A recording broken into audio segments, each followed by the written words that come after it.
My name is Kaya Sarmi, and today is February 2nd, 2023, and today I will be teaching you how to fill, run, and read a PCB tool solids.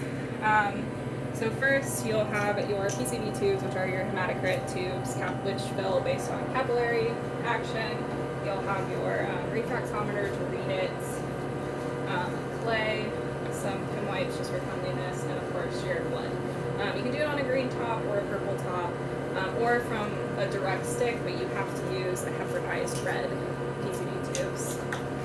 Okay, so to start, I'm going to invert my sample to make sure it is well mixed.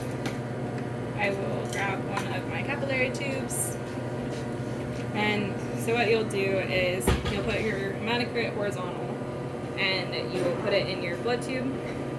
And instead of moving your PCB tube like up or down, you actually move your blood tube up to fill it. And then we will, once you get it 75% full like that, up to about there, you'll stab it twice or 3 times in clay. We always do 2 samples because once you put it in the centrifuge, they have to be equal. And so I'll do the same thing I did before, fill it up 75% of the way.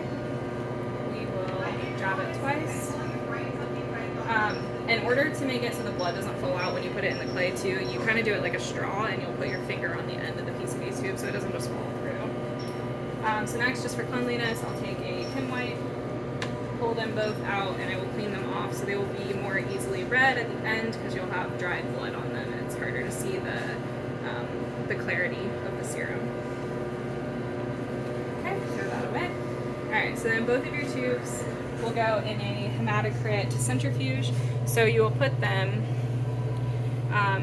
exactly opposite of each other to balance the centrifuge. You always put the lid on, if not you will break the glass and your blood will fly everywhere. Get it on there really well, close the lid, and we will set it to, ours is preset, but you set it to 9.8 rotations per minute, and it goes for 5 minutes. So on our machine we hit start and it is set to that. So it should get up to your 9.8 RPMs here, and it will run for 5 minutes. Now, I have already pre-spun some hematocrit tubes while those spin, so we'll go ahead and teach you how to read them. When it comes to reading them, I took them out of the tube so they look like this. Alright, so then on our hematocrit tube reader, you will always put your blood at the end and your serum at the top. So you line it up, not with the clay at the bottom, but the blood at the bottom and your serum at the top.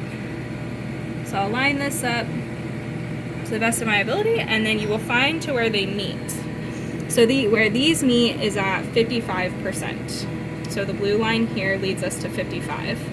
And then you can see you have your buffy coat in the middle, which is about 1 millimeter or 2. So then we always read 2 to make sure that our results are accurate. That's why we always run 2. So I'm going to line this up to the best that I can get it. Okay, so this one you actually get about 54. So in this case, like, you kind of just like choose one of the numbers because they're about the same. But that is how you would figure out your percentage. So your percentage is about, we'll just say 55. And then our color, this one actually does have a little bit of blood on it, so we keep wipes. So I'll just clean them off to make sure I get the accurate serum color. You can hold it up to something white to like really see the color, but this one I would say is like kind of a straw, slight straw in color, but mainly clear. It could just be from poking error from getting the blood. So next is checking your total protein, total solids number, which is when your refractometer comes into place.